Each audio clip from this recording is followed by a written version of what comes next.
எபேசியர் 4ஆம் அதிகாரம் 11வது வசனம். சமீப வாரங்களாக இந்த வசனத்தை மாத்திரம் சற்று ஆழ்ந்து நாம் படித்து வருகிறோம். ஏன்னா இந்த வசனத்தில்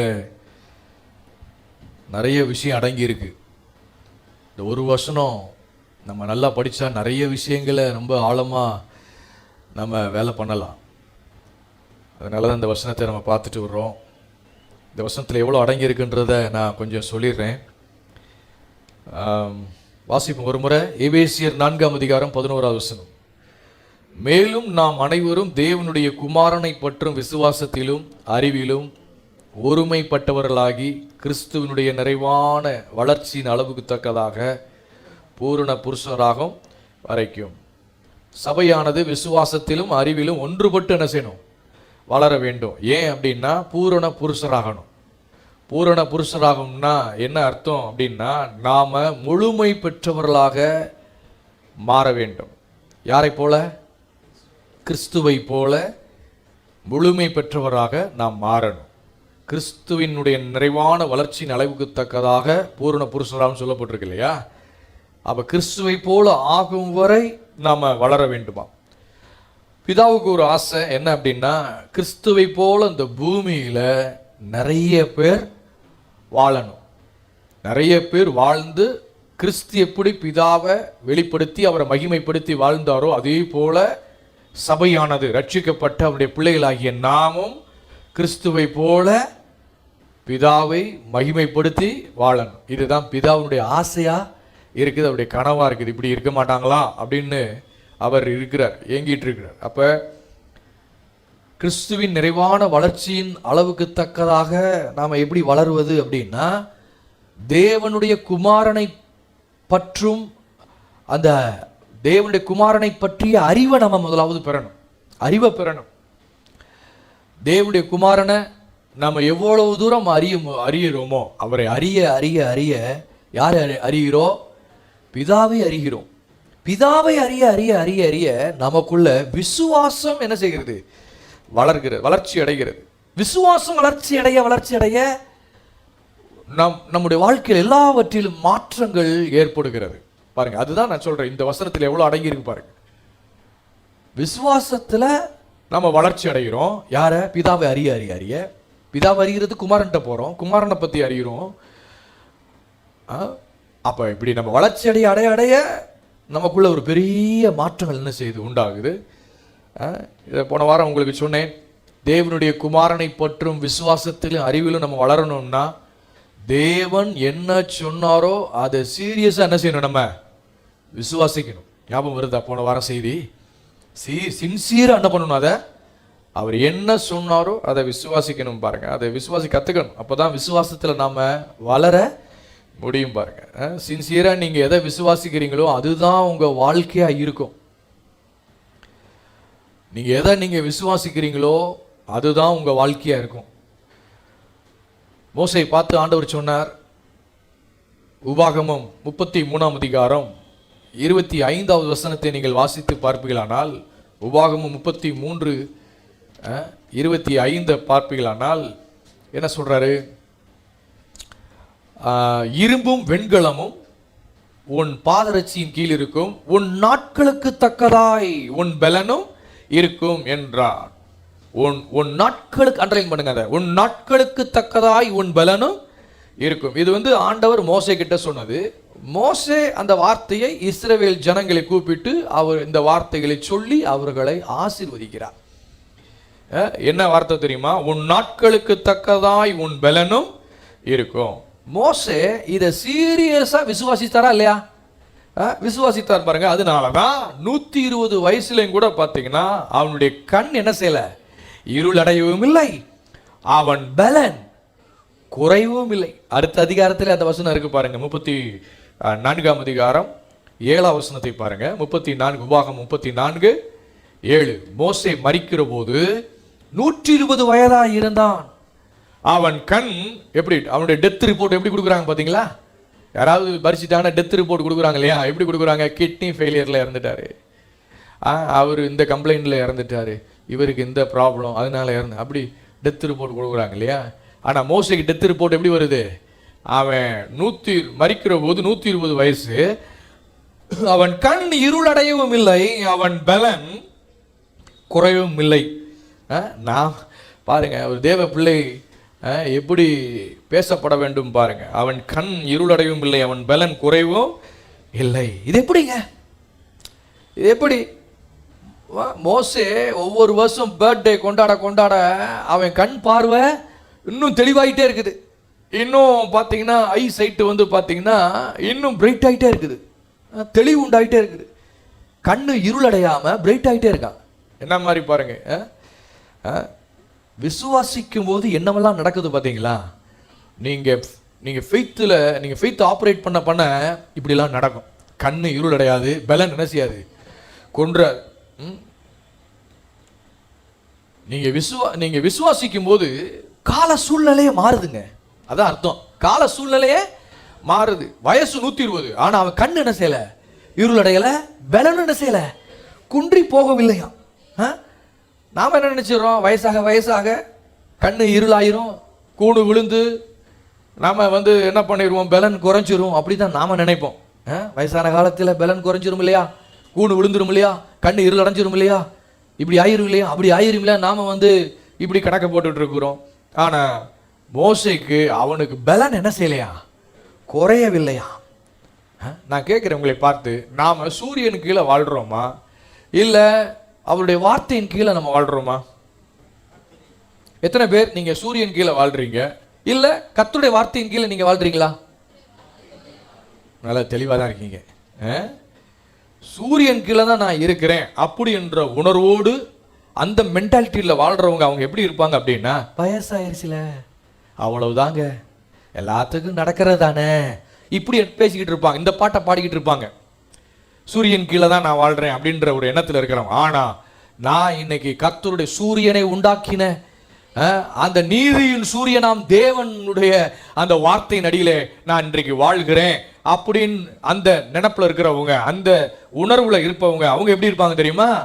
அவர் ஜீவன் எனக்குள் பாய்வதாலே கெம்பீரமாய் வாழ்ந்திடுவே, பலப்படுத்தும் என் கிறிஸ்துவாலே பலனாய் வாழ்ந்திடுவே. இந்த பாட்டை பாடிக்கிட்டு இருப்பான். வயசாயிருச்சுல அப்படி பாட மாட்டாங்க. அப்படி பாடுறவங்க எது கீழே வாழ்றதாக அவங்க உணர்ந்துட்டு இருக்கிறாங்க, சூரியன் கீழே வாழ்ந்துதான் உணர்ந்துட்டு இருக்கிறாங்க. பாருங்க, நாம சூரியன் கீழே வாழ்கிறவர்கள் அல்ல. நான் போன வாரமே சொன்னேன், சூரியனுக்கு நமக்கு சம்மந்தமே கிடையாது. சரீர பிரகாரம் நீங்க அப்படியே யோசித்தீங்க அப்படின்னா அப்படியே தான் இருக்கும்.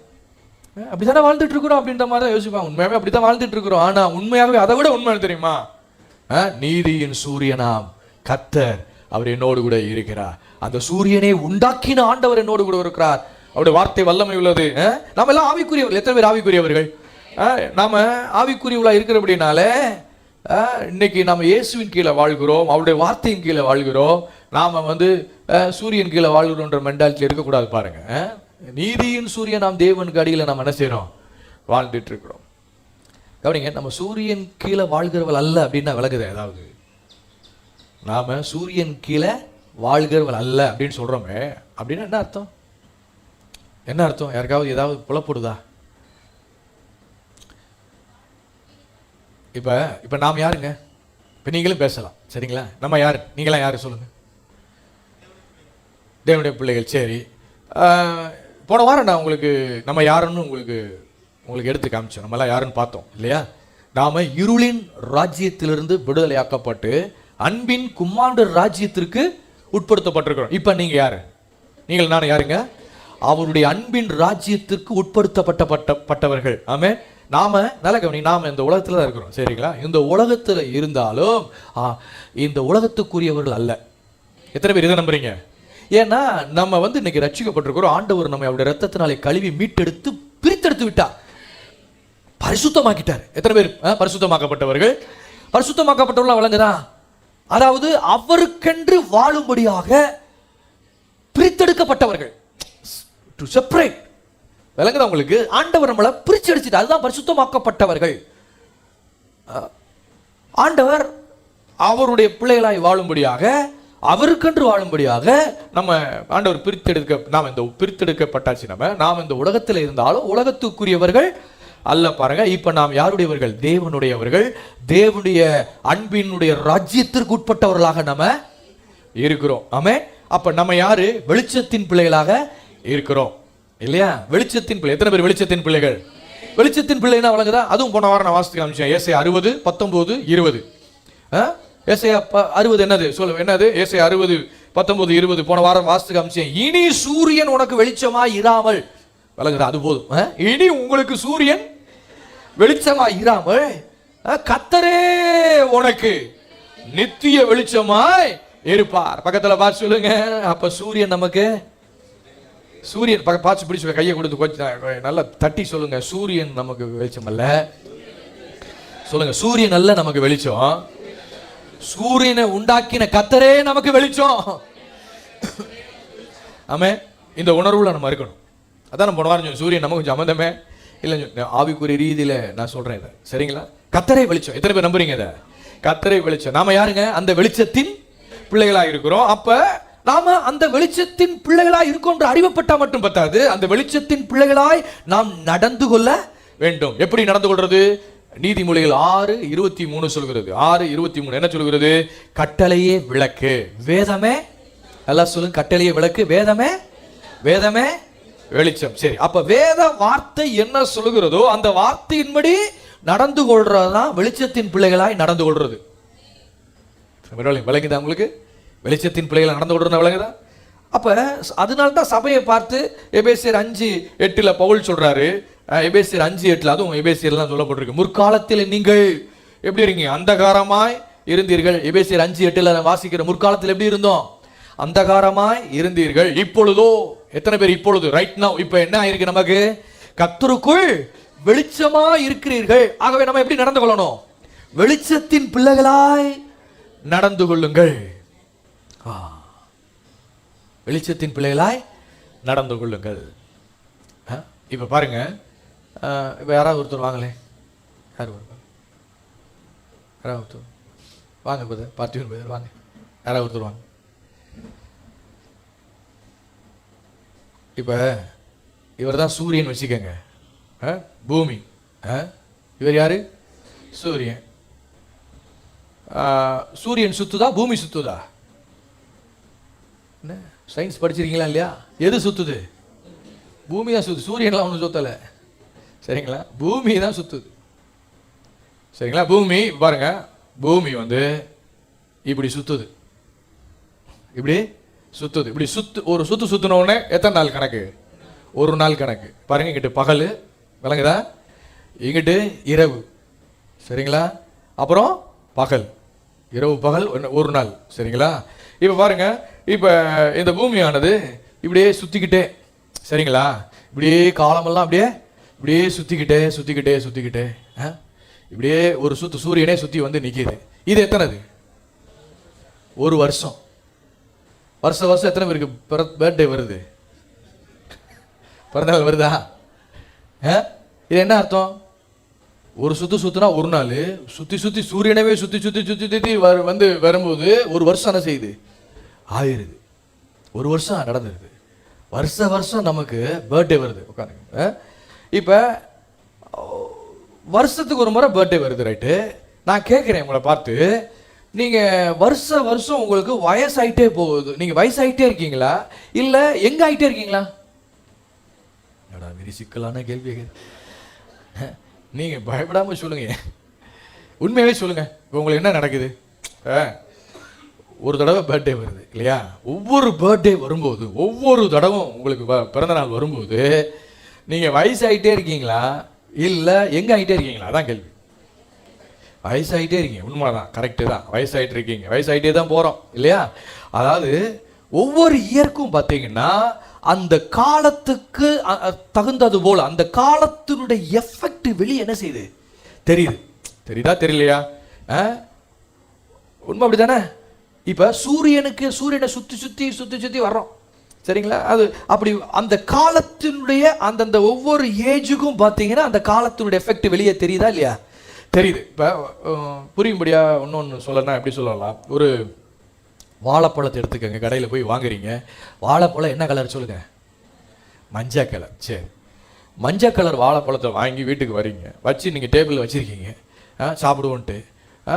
அடுத்த நாள் அந்த பழத்தை நீங்கள் சாப்பிட மறந்துட்டீங்க. அடுத்த நாள் அந்த வாழைப்பழம் மஞ்சள் கலராக இருந்தது என்ன கலராக மாறிட்டு இருக்கோம்? கொஞ்சம் கொஞ்சமாக கருப்பு கலராக மாறிக்கிட்டு இருக்கும். சரிங்களா? இது 3ஆவது நாள் அந்த வாழைப்பழம் எப்படி இருக்கும்? ரொம்ப கருப்படிச்சிடும். 4ஆவது நாள் என்ன மாதிரி ஆயிரும்? ஒரு மாதிரி கொல கொலன்னு என்னமோ மாதிரி ஆகி ஈலாம் மொக்க ஆரம்பிச்சிடும். அப்படி தானே? அப்போ இது என்ன அர்த்தம் அப்படின்னு பார்த்தீங்கன்னா, ஏன் அப்படி ஆகுது? ஏன் அந்த பழம் வந்து அப்படி ஆகுது? Effect of time. விளங்குது உங்களுக்கு? அந்த ஒரு பழம் வந்து இவ்வளவு நாள் தான் இருக்கும். சரிங்களா? அப்போ எஃபெக்ட் ஆஃப் டைம்னா என்னன்னா, காலத்திற்கு எதெல்லாம் உட்பட்டு இருக்கிறதோ அதெல்லாம் அழிவை நோக்கி போய் கொண்டிருக்கிறது. காலத்திற்கு எதெல்லாம், இன்னைக்கு நல்லா கவனிங்க, முக்கியமான வார்த்தைகள் இன்னைக்கு போல. காலத்திற்கு எதெல்லாம் உட்பட்டு இருக்கோ அதெல்லாம் எதை நோக்கி போயிட்டு இருக்கு? அழிவை நோக்கி போயிட்டு இருக்குது. மஞ்சளா இருந்த வாழைப்பழம் கொஞ்சம் கொஞ்சமா கருப்பாகி கருப்பாகி நல்லா கருப்படிச்சு அழுகி ஒரு மாதிரி ஸ்மெல் எடுத்து ஈலாம் முக்கிற அளவுக்கு என்னது போயிருது. இதுதான் சூரியன் கீழே வாழ்றது. இதுதான் என்னது? சூரியன் கீழே வாழ்றது. ஆனா நீதியின் சூரியனாம் அந்த தேவனுக்கு அடியில அவருடைய வெளிச்சத்திலே நாம் வாழும் பொழுது என்ன நடக்குது தெரியுமா? மோசே மாதிரி கண் என்ன செய்யாது? இருளடையவும் இல்லை, பலன் நமக்கு குன்றி போகவும் இல்லை. சூரியன் கீழே வாழ்றதுக்கும் தேவனுடைய வெளிச்சத்தில் வாழ்றதுக்கு வித்தியாசம் இருக்கா? இதான் வித்தியாசம். மோசே மாதிரி கண் இருளடையாம பலன் குன்றாமலும் நம்மளால என்ன செய்ய முடியும்? வாழ முடியும். ஏன் அப்படி வாழ முடியல? இதான் கேள்வி. ஏன் நம்ம வாழ முடியல? ஏன்னா இதெல்லாம் நம்ம ஒரு சீரியஸா என்ன செய்யல, நம்ம விசுவாசிக்கிறது இல்ல, ஒரு சின்சியரா விசுவாசிக்கிறது இல்ல. 120 வயசுல கண் இருளடையான்னு சொல்லப்பட்டிருக்கு, பலன் குன்றான்னு சொல்லப்பட்டிருக்கு. இது என்ன, அது என்னன்னு என்பதை யோசித்து அங்க நின்று அது ஆழமா நம்ம என்ன செய்யறது இல்ல? சொல்லுங்க, ஒத்துக்கணுமா இல்லையா? விசுவாசிக்கிறது இல்ல. கண்ணு இருளடையில இல்லையா, சரியா அப்படின்னு ஒரு கதை மாதிரி அப்படியே எடுத்துக்கிறோம், அவ்வளோதான். நல்லா கவனிங்க, நம்ம வயசாகுன்றது உண்மைதாங்க. சரிங்களா? அதுலேருந்து மாற்ற கருத்தும் இல்லை. ஆனால் அதை விட உண்மை, திரும்ப உன் வயது, சொல்லுங்க, வாயத்திறன்னு சொல்லுங்க, திரும்ப உன் வயது வாழ வயது போல ஆகிறது. இது அதை விட உண்மைங்க. அது நம்ம வந்து இப்படியே பார்க்குறோம், சரீரத்தை பார்த்துக்கிட்டே தோல்லாம் சுருங்கணும், அதுவே நம்பிட்டு இருக்கோம். அதான் நிஜம்னு. நிஜத்துக்கெல்லாம் நிஜம் ஒன்று இருக்குங்க. இதுதான் நிஜம். தேவன் சொல்லி வைத்த வார்த்தை தான் நிஜம். உன் நாட்களுக்கு தக்கதாய் உன் பலன் என்ன செய்யும்? இருக்கும். இது நிஜத்திலும் நிஜம். ஆண்டவர் சொன்னது நிஜம். ஆமென். இத நம்ம சீரியஸா விசுவாசிச்சோம்னா அப்படியே வாழலான்ற.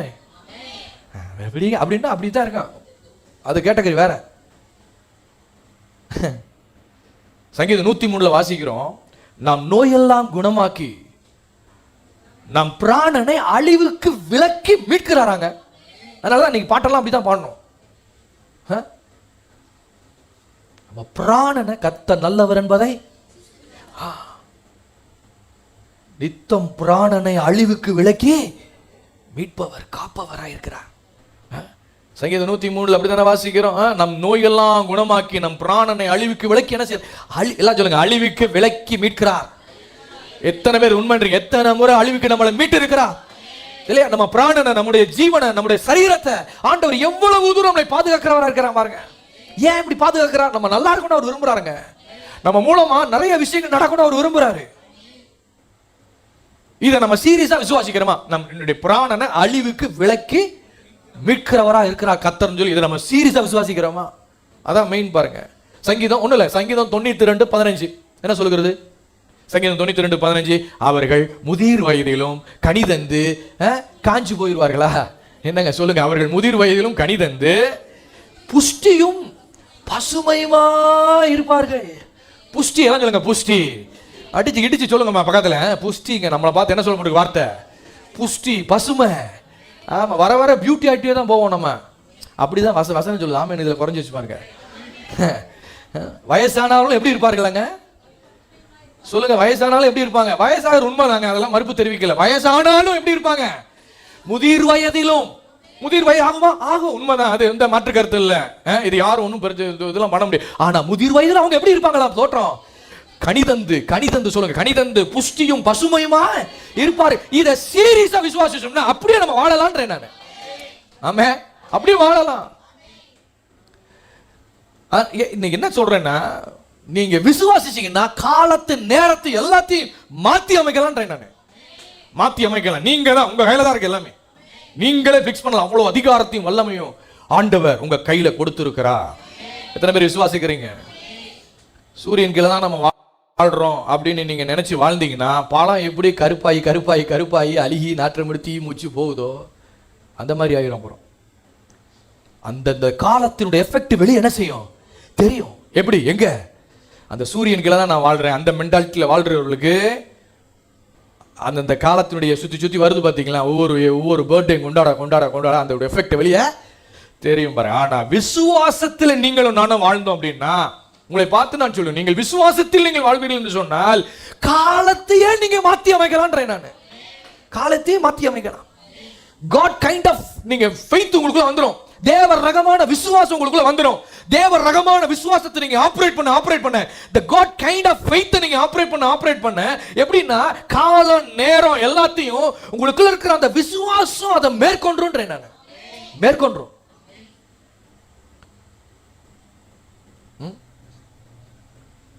அதான் நான் சொல்றேன், இந்த உலகத்தில் எதெல்லாம் டைம் கீழே இருக்குதோ அதெல்லாம் அழிவை நோக்கி போகுது. நீங்கள் யாருங்க? கர்த்தருடைய வெளிச்சத்தின் பிள்ளைகளா இருக்கிறீர்கள். சூரியனுக்கு அடியில் வாழ்றேன்ல நம்ம எல்லாரும். அவருடைய சூரியனை உண்டாக்கின நீதியின் சூரியனாம் அந்த தேவனுக்கு அடியில் என்ன செய்யற நீங்க வாழ்றீங்க. நீங்க நம்ம எல்லாரும் அப்படிதான் வாழ்றோம். வார்த்தையின் கீழே நீங்க இருக்கிறீங்க அப்படின்னா நான் சொல்றேன், அழிவை நோக்கி போக மாட்டீங்க, ஜீவனை நோக்கி போவீங்க. ஜீவனை நோக்கி போவீங்க. எல்லாம் சொல்லுங்க, ஜீவன். ஆமா, நானும் அவைகள் பரிபூர்ணப்படவும் அவைகள் ஜீவன் உண்டாயிருக்கும், அது பரிபூர்ணப்படவும் வந்தேன்றாரு. ஜீவன் உண்டாயி நமக்கு ஜீவனை கொடுக்க முடியாதான் அவர் இயேசு வந்தார். ஆமே. அப்ப நான் சொல்றேன், இப்படி எல்லாம் இருக்கும்போது ஆண்டவர் உங்களை என்னையும் அதிகாரம் உள்ளவராக ஆண்டவர் நம்மளை என்ன செஞ்சிருக்கிறாருங்க?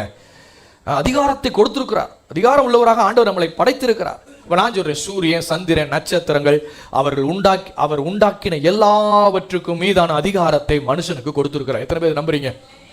மனுஷனுக்கு கொடுத்திருக்கிறாரா இல்லையா? இதை நம்ம சீரியஸா விசுவாசிக்கிறது அவ்வளவுதான். இதுல ஒரு சின்சியாரிட்டி இல்ல, ஒரு என்ன வார்த்தை சொல்லலாம், ஒரு தீவிரத்தை நம்ம காட்டல. இதுல நான் சொல்லுகிறேன், காலத்தின் நேரத்தையுமே மாற்றக்கூடிய அதிகாரம் மனுஷனுக்கு கொடுக்கப்பட்டிருக்கு. பக்கத்துல இடிச்சு சொல்லுங்க, தட்டி சொல்லுங்க, பலாரனை விட்டு கூட சொல்லுங்க. காலத்தின் நேரத்தையுமே மாற்றக்கூடிய அதிகாரம் உங்களுக்கு எனக்கும் கொடுக்கப்பட்டிருக்கிறது. ஆமே. இது நம்புறீங்களா? எத்தனை பேர் நம்புறீங்க இதை? ஏன்னா சங்கீதம் எக்கச்சக்க வசனம் காமிக்கலாம். அதுக்கு நான் சங்கீதம் 8:6 போதும் பாருங்க, அருமையான வார்த்தை. சங்கீதம் 8:6 ஆண்டவர் சொல்றாரு, மனுஷனை உண்டாக்கும் அவருடைய கரத்தின் கிரியைகள் எல்லாவற்றும் மேல் ஒரு ஆளுகை மனுஷனுக்கு என்ன செய்யப்பட்டிருக்கு? ஆளுகை தந்தொருளப்பட்டிருக்குது. எல்லாம் சொல்லுங்க, ஆளுகை தந்தொருளப்பட்டிருக்கிறது. நீங்கள் நான் யாருங்க? ஆளுகை செய்கிறவர்கள். எப்படின்னு பாருங்க, எனக்கு ரொம்ப பிடிச்ச வார்த்தை, அவருடைய கரத்தின் கிரியைகள் எல்லாவற்றின் மேல். அவருடைய கரத்தின் கிரியைகள் மேல். அவருடைய கரத்தின் கிரியில் என்னது? சூரியனை உண்டாக்கினது யாரு? கர்த்தர் உண்டாக்கினார். பூமியை உண்டாக்கின நட்சத்திரம், சந்தை எல்லாம் அவருடைய வார்த்தையால் என்ன செய்தார்? உண்டாக்கினார். எல்லாம் அவருடைய கரத்தின் கிரிகளாக இருக்கிறது. பார்க்கிற அனைத்தும் யாருடைய கரத்தின் கிரிகள்? கர்த்தருடைய கரத்தின் கிரிகள். பாருங்க, அந்த கிரிகள் அவர் படைச்சாரே, அவருடைய கிரிகள், அக்கிரிகள் எல்லாவற்றின் மேலுடைய ஆளுகையை ஆண்டவர் மனுஷனுக்கு என்ன செஞ்சிட்டார்? தந்து விட்டார். இப்ப உங்களுக்கு புரியுதா? உங்களுக்கு அதனாலதான் நான் சொல்றேன், காலத்தின் நேரத்தையுமே மாற்றக்கூடிய அதிகாரம் யார் கையில இருக்கு? இப்ப மனுஷன் கையில இருக்குது. வசனத்தை உங்களுக்கு வெளிப்படுத்தல் திருப்புங்க, வாசிக்கிறேன். வெளிப்படுத்தல் 21ஆம் அதிகாரம் 22 முதல் 25 வரைக்கும் வாசிப்போம். வெளிப்படுத்தல் 21ஆம் அதிகாரம் 22 முதல், அதுல பாருங்க, அந்த வசனத்தை பாருங்க. எல்லாம் எடுத்துட்டீங்களா? அதிலே தேவாலயத்தை நான் காணவில்லை, சர்வ வல்லமுள்ள தேவனாகிய கர்த்தரும் ஆட்டுக்குட்டியானவருமே அதற்கு ஆலயம். நகரத்திற்கு வாசிங்க, வெளிச்சம் கொடுக்க சூரியனும் சந்திரனும் அதற்கு அண்டர்லைன் பண்ணுங்க, வேண்டுவதில்லை. ஏன் வேண்டுவதில்லை? தேவனுடைய மகிமையே அதை பிரகாசிப்பித்தது, ஆட்டுக்குட்டியானவரே அதற்கு விளக்கு. இப்ப பாருங்க, ரட்சிக்கப்படுகிற ஜனங்கள் அதன் வெளிச்சத்திலே நடப்பார்கள். பூமியின் ராஜாக்கள் தங்கள் மகிமையும் கனத்தையும் அதற்குள்ளே கொண்டு வருவார்கள். அங்கே ராக்காலம் இல்லாதபடியால் அதன் வாசல்கள் பகலில் அடைக்கப்படுவதே இல்லை. இப்ப வெளிப்படுத்தல் 22:5 வாங்க, அப்படியே கீழே 22:5 வாங்க. வெளிப்படுத்தல் அங்கே ராக்காலம் இராது. வாசிங்க. விளக்கும் சூரியனுடைய வெளிச்சமும் அவர்களுக்கு வேண்டுவதில்லை. அந்த வேண்டுவதில்லை என்ற அண்டலை பண்ணுங்க. யாரு? தேவனுடைய பிள்ளைக்கு சூரியன் சந்திரன் வேண்டுவதில்லையா? வேண்டுவதில்லை. தேவனாகிய கர்த்தரே அவர்கள் மேல் பிரகாசிப்பார். அவர்கள் வாசிங்க, அண்டலை பண்ணுங்க. அவர்கள் சதா காலங்களிலும் அரசாளுவார்கள். அரசாளுவார்கள். அப்ப எவ்வளவு வல்லமையும் அதிகாரத்தையும் ஆண்டவர் நமக்குள்ள வச்சிருக்காரு பாத்தீங்களா? நீங்க யாருன்னு இப்ப விளங்குதா? உங்களுக்கு நீங்க யாரும் விளங்குதா? அவ்வளவு அதிகாரத்தையும் அவ்வளவு வல்லமையும் உடையவராக இருக்கிறீர்கள். இதை எத்தனை பேர் சின்சியரா விசுவாசிக்கிறீங்க? அதான் கேள்வி. இப்ப சூரியனை சந்திரன் வேண்டியது இல்லையா? கர்த்தரே அவங்க மேல எப்படி இருப்பாரா? பிரகாசிப்பாரா? அவர்கள் சதா காலங்களிலும் அரசாளுவார்கள். அப்ப நான் சொல்றேன், சூரிய வெளிச்சம் அதெல்லாம் விசுவாசிக்கு பெரிய விஷயமே கிடையாது. சூரியனை உண்டாக்கின அந்த தேவனாகி கர்த்தரே அவர்கள் மேல் பிரகாசிப்பார். அவர்கள் சதா காலங்களிலும் அரசாள்வார். இதனுடைய அர்த்தத்தை இன்னும் கொஞ்சம் புரியும்படியா சொல்றேன். என்ன அப்படின்னா, இப்ப ஒரு ஆளுக்கு ஒரு ஆள் வயிற்றுக்குள்ள கேன்சர் கட்டி இருக்குன்னு வச்சுக்குவோம். சரிங்களா? என்ன கட்டி சொல்லுங்க எல்லாரும், பின்னாடி எல்லாம் கவனிக்கிறீங்களா? ஒரு ஆள் வயிற்றுக்குள்ள என்ன இருக்கு? கேன்சர் கட்டி இருக்குன்னு வச்சுக்க. டாக்டர் சொல்றாங்க, இந்த கட்டி கரைச்சிடலாம், ஆனா 1 வருஷம் இந்த டேப்லெட்டை எடுக்கணும். இந்த டேப்லெட்டை எடுத்தீங்கன்னா 1 வருஷத்துல என்ன பண்ணிடலாம், 12 மாசங்கள்ல இதை கட்டிய கரைச்சிடலாம் அப்படின்னு டாக்டர் சொல்றாரு. யார் சொல்றா?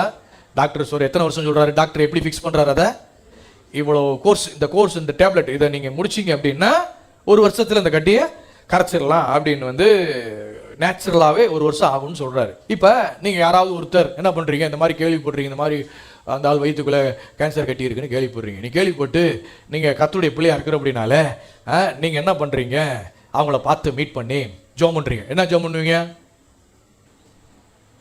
கேன்சர் கட்டியா, எல்லாருக்கும் இப்படித்தான் இருக்கும், அது ஒன்றும் செய்ய முடியாது அப்படின்ட்டு போயிருவீங்களா? என்ன ஜெபம் பண்ணுவீங்க சொல்லுங்க?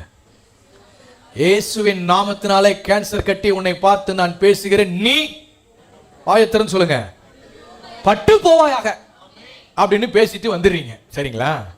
ஜெபம் பண்ணிட்டு வந்துடுறீங்க. இப்ப உடனே அந்த கட்டி இருக்கிற ஆளுக்கு அவருக்கே தெரியாம உள்ள உடைஞ்சி அது கரைஞ்சி வெளியே போயிடுச்சுன்னு வச்சுக்கோங்க. சரிங்களா? வெளியில போயிடுச்சுன்னு வச்சுக்கோங்களேன். இப்ப 3 நாள் கழிச்சு ஒரு ரீஸ்கேன் பண்ணி பார்ப்போம் அப்படின்னு டாக்டர் பாக்குறாரு, அந்த கட்டியை காணோம். இப்ப பாருங்க, இப்ப இது என்ன தப்ப சொல்லுங்க? இது என்ன தப்ப? அற்புதம். Very good. இது என்னது? அற்புதம். பாருங்க, அந்த கட்டிக்கு டாக்டர் ஃபிக்ஸ் பண்ணது எத்தனை வருஷம்? 1 வருஷம். அதே கட்டிக்கு நீங்க ஃபிக்ஸ் பண்ணது என்னது? 1 செகண்ட். சரிங்களா? நல்லா கவனிக்கிறீங்களா? டாக்டர் ஃபிக்ஸ் பண்ணது 1 வருஷம். நேச்சுரலா அப்படியே மருந்து மத்தியிலே கரைச்சிடலாங்க அப்படின்னு அவர் ஃபிக்ஸ் பண்ணது என்னது? 1 வருஷம். ஆனா நீங்க நியமிச்சது எது? 1 செகண்ட். பாருங்க, 1 வருட ப்ராசஸ 1 செகண்ட்ல நீங்க கொண்டு வரீங்க. இப்ப இது என்னது? இது அர்த்தம் என்ன? இதுக்கு பேர் என்ன? Very good.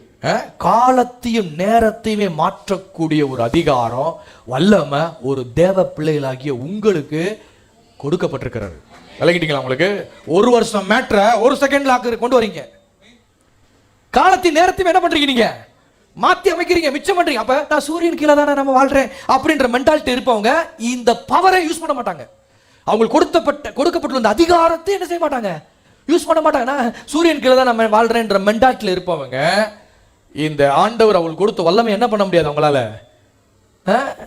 யூஸ் பண்ண முடியாம இருப்பாங்க. ஏன்னா அந்த மென்டாலிட்டியில் அவங்க இருக்கிறாங்க. பாருங்க, நான் சொல்றேன், தேவனுடைய வெளிச்சத்தில் நான் வாழ்கிறேன் என்ற மென்டாலிட்டியில் இருக்கிறவங்களால தான் தேவன் கொடுத்த இந்த பவர் அவங்களால மட்டும்தான் என்ன செய்ய முடியும்? யூஸ் பண்ண முடியும். அதுக்கு தான் நான் சொல்றேன், அடிக்கடி சொல்றேன், நீங்க யார்? கிறிஸ்துவுக்குள் நீங்க யாரா இருக்கிறீர்கள்? உங்களுக்கு என்னவெல்லாம் கொடுக்கப்பட்டிருக்கின்ற விஷயம் ஆணித்தரமா நம்ம உள்ளத்துல பதியணும், அறியணும். அதை அறிஞ்சாதான் நம்ம ஒருக்குள்ள இருக்கிற விசுவாசமே ஒர்க் அவுட் ஆகும். விளங்கிட்டீங்களா? அப்ப தேவனுடைய வெளிச்சத்தில் வாழும்போது சூரிய சந்திரன் இதெல்லாம் உங்களுக்கு கட்டுப்படுங்க, உங்களுக்கு கட்டுப்படும். நம்புறீங்களா? ஆனா இதெல்லாம் நம்ம இதெல்லாம் ஆராய்ச்சி பார்க்காதனால, இதெல்லாம் தியானிச்சு பார்க்காதனால சும்மா கர்த்தரன் மெய்ப்பரா இருக்கிறான்ட்டே போயிட்டோம். நாள் வரைக்கும் சூரியன் சந்திரன் எல்லாமே உங்களுக்கு கட்டுப்படுமாங்க. கட்டுப்படும். சூரியன்னா ஒரு வருஷம், மேபி 2 வருஷம் 3 வருஷம் கூட என்ன செய்யலாம். ஒருவேளை டாக்டர் சொல்றது ஒரு வருஷம் இல்லையா, ஒருவேளை அது இன்னும் 2 வருஷம் 3 வருஷம் கூட என்ன செஞ்சிருக்கலாம், இருக்கலாம். ஆனா தேவனுடைய வெளிச்சம்னா என்னது? ஒரு செகண்ட். தேவனுடைய வெளிச்சத்துடைய மென்டாலிட்டி நான் வெளிச்சத்தின் கீழே வாழ்றேன்ற அதுல அந்த உணர்வுல இருப்பவங்க ஒரு செகண்ட். அப்ப ஒரு வருஷம் மேட்ரை ஒரு செகண்ட்ல நீங்க முடிக்கிறீங்க பாத்தீங்களா. அப்ப காலம் நேரம் எல்லாம் உங்களுக்கு கட்டுப்படக்கூடியதாக இருக்கிறது. அவர்கள் சதா காலங்களிலும் அரசாளுவார்கள். ஆமென். அப்ப ஒரு விசுவாசி தேவனுடைய பிள்ளை தன்னுடைய அத்தாரிட்டியை பயன்படுத்தினா என்ன மாதிரி ஒரு மாற்றம் ஏற்படும்ன்றத பாத்தீங்களா. அப்ப நீங்களும் நானும் சபையானது, நான் சொல்றேன், இன்னைக்கு அத்தாரிட்டி தனக்கு கொடுக்கப்பட்டுள்ள அதிகாரத்தை என்ன செய்யணும் சொல்லுங்க, பயன்படுத்தும். சபை இன்னைக்கு எழும்பி ஆளுகை செய்யணும். இதை ஏன் நம்ம இதெல்லாம் செயல்படுத்துறது இல்லை அப்படின்னா, இதெல்லாம் சபை அது சீரியஸா விசுவாசிக்கிறது இல்லை. இதுதான் மேட்ரு. விசுவாசிக்கிறது இல்லை. ரட்சிக்கப்பட்ட தேவ ஜனங்களுக்காக ஒரு ஒரு கிரேட்டஸ்ட் ஒரு மிகப்பெரிய ஒரு பவர்ஃபுல்லா ஒரு பவர் ஆண்டவர் கொடுத்துருக்கிறார் பாருங்க ஒரு விசுவாசிக்குள்ள.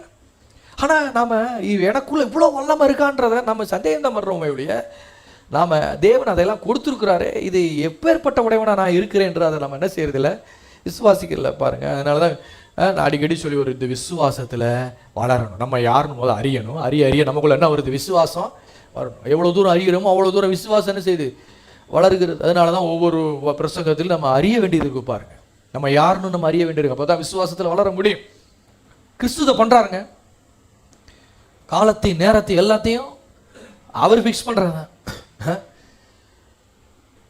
கிறிஸ்துவ பண்ணாரா இல்லையா? 12 வருஷமா பெரும்பாடு உள்ள ஸ்திரீ அவருடைய வஸ்திரத்தின் ஓரத்தை தொடர, அவருடைய வஸ்திரத்தின் ஓரத்தை தொடர உடனே வல்லமை அவர்கிட்ட இருந்து புறப்பட்டு ஒரு செகண்ட்ல குணமாயிருச்சு.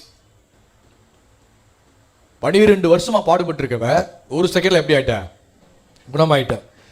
38 வருஷமாய் எங்க பெதஸ்தா குலத்தண்டையிலே நடக்க முடியாதவனை சப்பானியா கிடந்தவனை ஆண்டவர் ஒரு செகண்ட்ல என்ன செஞ்சிட்டாரு, சுகமாக்கிட்டார். 12 வருஷமா எவ்வளவு வேணும் நிமிரக்கூடாத கூடி ஒரே நிமிஷம் ஒரு செகண்ட் என்ன பண்ணிட்டாரு ஆண்டவர், ஒரு செகண்ட்ல அவன் குணமாயிட்டாய், நிமிந்து பார்க்க ஆரம்பிச்சிட்டா. எப்படிங்க இது? எப்படி பக்கத்துல பார்த்து சொல்லுங்க, விசுவாசத்திற்கு கால நேரம் ஒன்றும் கிடையாது. சொல்லுங்க பார்க்கலாம். ஆமா. ஏன் அந்த 12 வருஷம், ஏன் அந்த 38 வருஷம், ஏன் அந்த 18 வருஷம், ஏன் இப்படிங்க வேதம் அப்படி கணக்கு போடுதுங்க? ஏன் 38 வருஷமா இருந்த 18 வருஷமா இருந்த கூனி, 12 வருஷமா இருந்த பெரும்பாடு, ஏன் இது ஏகப்பட்ட இடத்துல வருது வருஷம் காலம். ஏன் மோசை பாருங்க 120 வருஷம் அப்படின்றான் வேதம் சொல்லுது. ஏன் இந்த வேதம் இந்த மாதிரி கால்குலேஷன் கணக்கு போட்டு சொல்லுது கரெக்டா? ஏன் இந்த மாதிரி கால்குலேஷன் சொல்லப்பட்டிருக்குது? இந்த நேரங்களை ஏன் வேதம் மென்ஷன் பண்ணுதுங்க? யாருக்கா தெரியுமா ஏன் வேதம் இப்படிப்பட்ட நேரத்தின் காலத்தையும் ஏன் மென்ஷன் பண்ணுது? ஏன்னா வேதம் முழுக்க நமக்கு விசுவாசத்தை கற்றுத்தரக்கூடியதாக இருக்கிறது. 38 வருஷமா இருந்தது ஒரு செகண்ட்ல. அப்ப விசுவாசத்தை வச்சு காலத்தை நேரத்தையும் என்ன பண்ணலாம், கட்டுப்படுத்தலாம், மாற்றலாம். 12 வருஷமா இருந்த வியாதி இன்னொரு 12 வருஷம் அந்த வியாதி இருந்துச்சுன்னா எப்படி இருக்கும்? 38 வருஷமா இருந்த வியாதி இன்னும் ஒரு 42 வருஷம் இருந்துச்சுன்னா, 18 வருஷமா இருந்த கூனி இன்னொரு 12 வருஷத்துக்கு கூனியா இருந்தா எப்படி இருக்கும்? விளங்குதா? எப்படிங்க இருக்கும்? அதை போல ஒரு வேதனை எதுவுமே கிடையாது. அப்ப விசுவாசத்திற்கு கால நேரம் எதுவுமே கிடையாது. நாம் எல்லாரும் பாருங்க இப்ப பாருங்க, நாம் எல்லாரும் அவருடைய கிருபையினால ரட்சிக்கப்பட்டோம். எத்தனை பேர் ரட்சிக்கப்பட்டிருக்கீங்க? ரட்சிக்கப்பட்டிருக்கோம் இல்லையா? கிருபையினால ரட்சிக்கப்பட்டோம். பாருங்க, ரட்சிக்கப்பட்டதுக்காக ஆண்டவருக்கு கோடி நன்றி செலுத்தணும். எவ்வளவு நன்றி செலுத்தினாலும் பத்தாது. இந்த ரட்சிப்புக்காக ஆண்டவர் இலவசமாய் என்ன பண்ணிருக்கார், கிருபையாய் நம்மளை ரட்சித்திருக்கிறார். ஆமே பாருங்க, நம்ம ரட்சிக்கப்படலை அப்படின்னா யோசித்து பாருங்க. ரட்சிக்கப்படலைன்னு வச்சுக்கோங்களேன், அப்படி வந்து பாருங்களேன், கொஞ்சம் அப்படியே யோசித்து பாருங்களேன். ரட்சிக்கப்படலைன்னா இந்நேரம் நம்ம வாழ்க்கையில் எப்படி இருந்திருப்போம்? சீரழிஞ்சு போயிருப்போம். எத்தனை பேர் உண்மைன்றீங்க? சீரழிஞ்சு போயிருப்போமா இல்லையா? ரட்சிக்கப்படலைன்னா என்னமோ ஒரு வாழ்க்கை வாழ்ந்துட்டு இருந்திருப்போம். ஆனால் தேவன் எவ்வளவு நல்லவர். நாம் வாழ்நாளெல்லாம் களி கூர்ந்து மகிழும்படி ஆண்டவர் அவருடைய கிருபையினாலே நம்மை ரட்சித்திருக்கிறார். ஆமென். எவ்வளவு பெரிய காரியம் பாருங்க. இப்ப உங்களுக்கு வயசு என்னன்னு நீங்க நினைச்சிக்கங்க, சொல்லாதீங்க, வாயில நினைச்சிக்கங்க. நினைச்சிட்டீங்களா? உங்களுக்கு வயசு என்ன நினைச்சிட்டீங்களா? சரி, இந்த வயசுல இருந்து சரிங்களா 20 வயசுக்கு அப்புறம் தான் நீங்க ரட்சிக்கப்பட போறதாகவே நினைச்சு கற்பனை பண்ணி பாருங்களேன். எப்படி இருக்கும்? இந்த வயசுல இருந்து இப்ப இருக்கிற இந்த வயசுல இருந்து இன்னும் 20 வருஷம் கழிச்சு தான் நீங்க ரட்சிக்கப்பட போறீங்க. 20 வருஷம் கழிச்சு ரட்சிக்கப்படுறதாக வச்சுக்கங்களேன். கொஞ்சம் யோசிச்சு பாருங்க, அது எப்படி இருக்கும் அந்த வாழ்க்கை. அப்ப நீங்க விசுவாசிக்கிறதுனால வருடங்கள், காலங்கள், நேரங்கள், நிமிடங்கள் எல்லாம் மிச்சமாகுதா இல்லையா? விலகிச்சா? மிச்சமாகுதா இல்லையா? எவ்வளவு காலம் நேரம் உங்களுக்கு மிச்சமாக பாருங்க. இப்ப நான் சொல்கிறேன், நீங்கள் எவ்வளவு தூரம் விசுவாசத்தில் நீங்கள் வளர்கிறீர்களோ, நீங்கள் எவ்வளவு தூரம் நீங்கள் விசுவாசத்தில் நீங்கள் பெறுகிறீர்களோ, நேரங்கள், காலங்கள், நிமிடங்கள், நொடி எல்லாம் இன்னும் உங்களுக்கு அதிகமாய் கிடைக்கும். இன்னும் அதிகமாய் கிடைக்கும். அந்த நேரங்களையும் காலங்களையும் லாபகரமான காரியங்களுக்கு நீங்க என்ன செய்யலாம், அதை பயன்படுத்தலாம். அப்ப அதான் நான் சொல்றேன், சபையானது இன்றைக்கு மிக முக்கியம். விசுவாசத்திலே வளர்ந்து வளர்ச்சி அடைந்து பெருகிட்டே என்ன செய்யணும் இருப்பது என்பது ரொம்ப முக்கியம். பாருங்க, விசுவாசத்திலே வளர்ந்தது மட்டுமல்ல, தன்னுடைய அதிகாரத்தை இன்னைக்கு சபையானது என்ன பண்ணணும், யூஸ் பண்ணணும், பயன்படுத்தணும். சபை இன்றைக்கு ஆளுகை செய்யணும். எவ்வளவு தூரம் நீங்க ஆளுகை செய்றீங்களோ அவ்வளவு தூரம் காலங்கள், நேரங்கள் என்ன செய்யலாம், மிச்சப்படுத்தலாம். ஒருத்தர் முடியாம இருக்கிறான், அவனை பார்த்து நீங்க ஜோம் பண்ணீங்க அப்படின்னா, அவன் 12 வருஷமா இருக்கிற காரியத்தை ஒரு செகண்ட்ல என்ன செய்யறீங்க நீங்க. இதுக்கு தேவை என்னது, விசுவாசம். அப்ப இந்த விசுவாசத்தை வளர்த்துக்கிட்டோம்னா எல்லா காலத்தை, நேரத்தை நீங்க என்ன செய்யலாம். இப்ப நீங்க அதான் சொல்றேன், எவ்வளவு சீக்கிரத்துல, எவ்வளவு அதிகமா நீங்க விசுவாசத்துல வளர்றீங்களோ அவ்வளவு அதிகமா நீங்க எல்லாவற்றிலும் வளரலாம். சீக்கிரத்திலே வளரலாம். இதை தள்ளி போட விசுவாசமா வளர்ச்சியா அப்படியா, இன்னும் 25 வருஷம் இப்படியே கேட்டுட்டு உட்கார்ந்துருக்கோம் அப்படின்னா, வளராம வெறும் அறிவை மட்டும் பெற்றுட்டு அப்படியே போற, எந்த முயற்சியும் பயிற்சி எதுவுமே எடுக்கல அப்படின்னா, காலங்கள், நேரங்கள் வீணும் விரைவாக ஆக்கிட்டு இருக்கோம். விளங்குதா உங்களுக்கு? அப்ப எவ்வளவு நம்ம விசுவாசத்திலையும் எல்லாத்தையும் வளர்ச்சி அடைய வேண்டியிருக்கு பாருங்க. அப்ப இதை ஒரு சீரியஸ்னஸ் வேணுமா இல்லையா, ஒரு சின்சியாரிட்டி வேணும். இதுல இதெல்லாம் நம்ம செய்யல, இதெல்லாம் நம்ம பயிற்சி எடுக்கல அப்படின்னா எது கீழே வந்துருவோம், மறுபடியும் சன் கீழே வந்துருவோம். நாம ஆக்சுவலா சன் கீழே வாழும்படியாக தான் அழைக்கப்பட்டிருக்கிறோம். சன் விளங்குதா, SON விளங்குதா, SON கீழே வாழும்படியாக தான் அழைக்கப்பட்டிருக்கிறோம், நாட் SUN. அந்த சன் வேற, இந்த சன் வேற. தேவனுடைய குமாரனை பற்றும் விசுவாசம், SON, நாட் SUN. பக்கத்தில் சொல்லுங்க, SUN கிடையாதுங்க, SON சொல்லுங்க. ஆமா, SUN கீழே நம்ம அந்த நினைப்பா வாழ ஆரம்பிச்சோம்னா காலம், நேரம் எல்லாமே வேஸ்ட் ஆயிட்டே இருக்காங்க. வாழைப்பழ கதை மாதிரி தான். ஒன்றும் இல்லைங்க, தேவனுடைய வெளிச்சத்தில் வாழ்ந்த காலை பாருங்க. யோசுவாவின் புத்தகம் எடுங்களேன். யோசுவா காலை பத்தி ஒண்ணு, அவன் வேற ஆவியை உடையவளா என்ன செஞ்சாங்க, இருந்தாங்க. அவங்க வேற ஆவின வழங்குதா, அவங்க ஃபெய்த், ஒரு விசுவாசத்தின் ஆவியை உடையவங்களா இருந்தாங்க. எப்பயுமே விசுவாச பேச்சு, ஒரு அவிசுவாச பேச்சு கூட அவங்கள்ட்ட பார்க்கவே முடியாது. பார்த்துடலாம், செஞ்சிடலாம், ஜெயிச்சிடலாம், மேல வந்துடலாம், இதெல்லாம் ஈஸியா முடிஞ்சிடும், கர்த்தர் நம்ம கூட இருக்கிறா, அப்படித்தான் பேசினவங்க அவங்க. அப்படி பேசின காலேப் யோசுவா பாருங்க இப்ப என்ன மாதிரி நடந்திருக்கு. தேவனுடைய வெளிச்சத்துல இந்த மாதிரி விசுவாசத்துல வாழ்ந்த காலேப் பாருங்க. யோசுவாவின் புஸ்தகம் 14ஆம் அதிகாரம் எடுத்துக்கங்க. 14ஆம் அதிகாரம் 10வது வசனம்.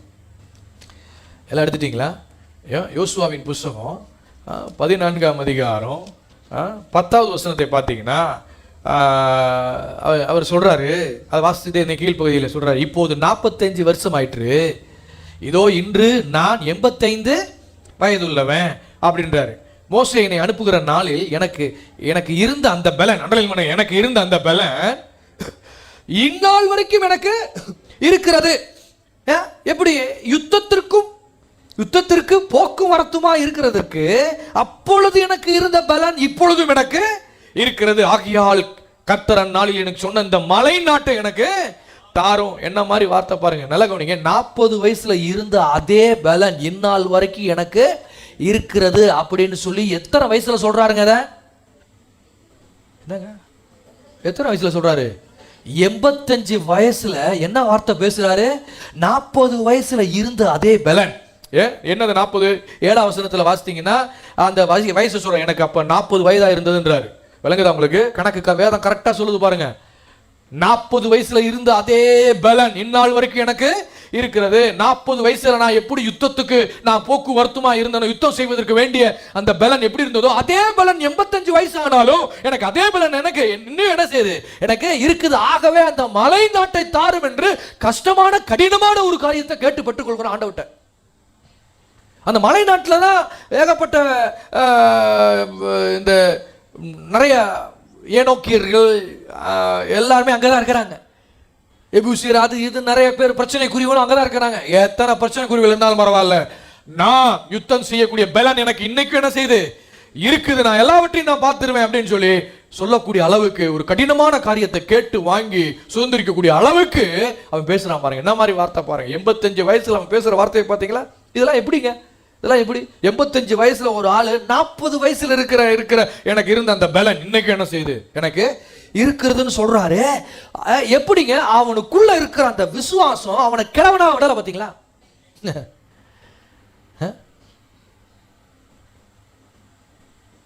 உங்களுக்குள்ள இருக்கிற விசுவாசம் உங்களை கிளவியாக விட்டுறக்கூடாது. உங்களுக்குள்ள இருக்கிற விசுவாசம் அந்த மாதிரி வேலை செய்யணும். கிழவனாக போறோம், கிளவியாக போறோம் ஒரு காலத்துல போனோம். ஆனா கிழவன் ஆனாலும் எப்படி இருப்போம்? 40 வயசுல இருந்த அந்த பலன். இதை சின்சியரா விசுவாசிக்கிறோமா? அதான் மேட்ரு. கேட்க நல்லா இருக்கு பதர் அப்படின்ட்டு போயிடக்கூடாது. அந்த மாதிரி ஒரு ஆடியன்ஸாவே இருந்துடக்கூடாது. இதெல்லாம் சீரியஸா விசுவாசிக்கணுங்க. இதெல்லாம் எதுக்கு சொல்லப்பட்டிருக்குது? சும்மா விளையாட்டுக்கா? கதை அப்படியா? சண்டே ஸ்கூல் கதை, நிறைய கதை இல்லை, இது ஒரு கதை, அருமையான கதை அப்படியா? அதுக்காவா?